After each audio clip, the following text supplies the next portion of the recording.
For years, alumni of Bayshore High School have been pushing for an investigation after hundreds of them developed cancer and other deadly illnesses. Finally, the Department of Health in Manatee County is taking up the issue and investigating. ABC 7's Jess Dowdrick has the story.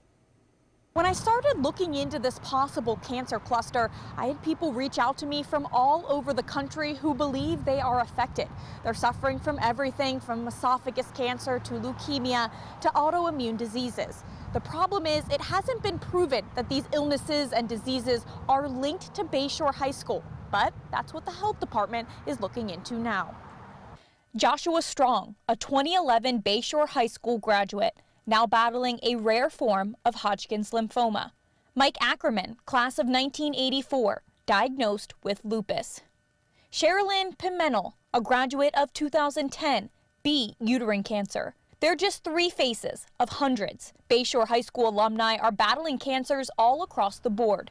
And not only cancers, other rare illnesses like polycystic kidney disease. Kelly Hall has battled 2 different cancers since graduating from Bayshore High School in 1994. I was diagnosed with ovarian cancer in January of 2016. Went through chemo, and then 18 months later, I found out I had uterine cancer. As for a cause for call, all signs point to the old Bayshore High School. Ovarian cancer, it's very common, it's hereditary usually. So we did the genetic testing, it came back negative. So to have 2 gynecological cancers with no case of hereditary in the family is very uncommon. So the doctor said either environmental or sporadic, which seems very weird to get 2 cancers sporadically.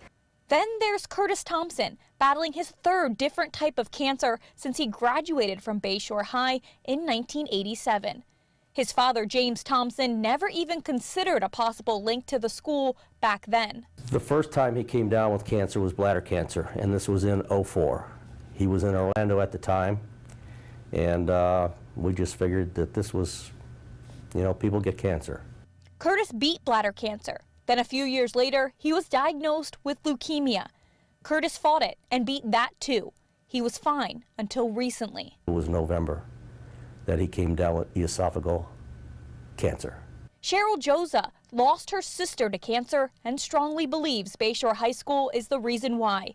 Since then, she's been tracking the number of illnesses and deaths of Bayshore alum.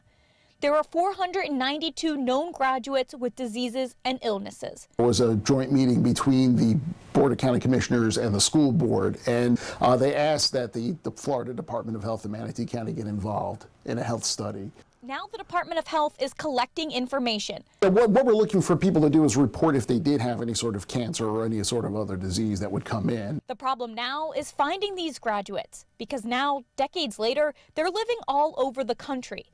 So far, the Department of Health has received 60 forms, which is only a fraction of those 492 known cases across the country. Again, all the information that we do collect is protected by federal HIPAA laws, so we won't be able to release or share your information with anybody else. Forms are due by the end of February. Then they'll be submitted to the State Department of Health.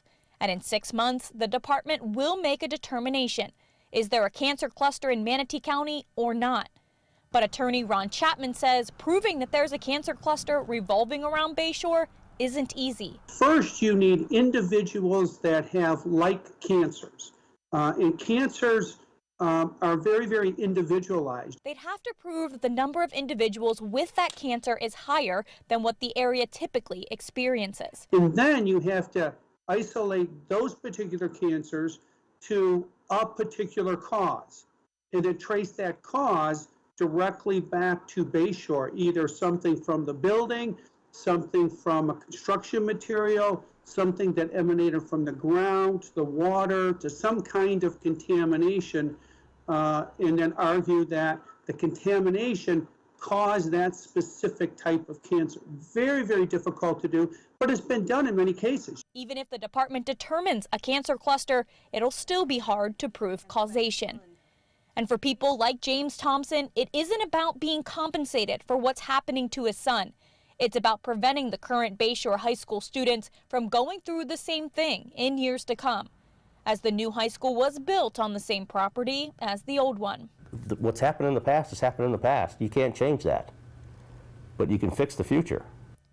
So for people like David Nethery fighting lymphoma, Jennifer Lay, who fought colon cancer, and Terry Jewell, who died of leukemia, the fight will go on.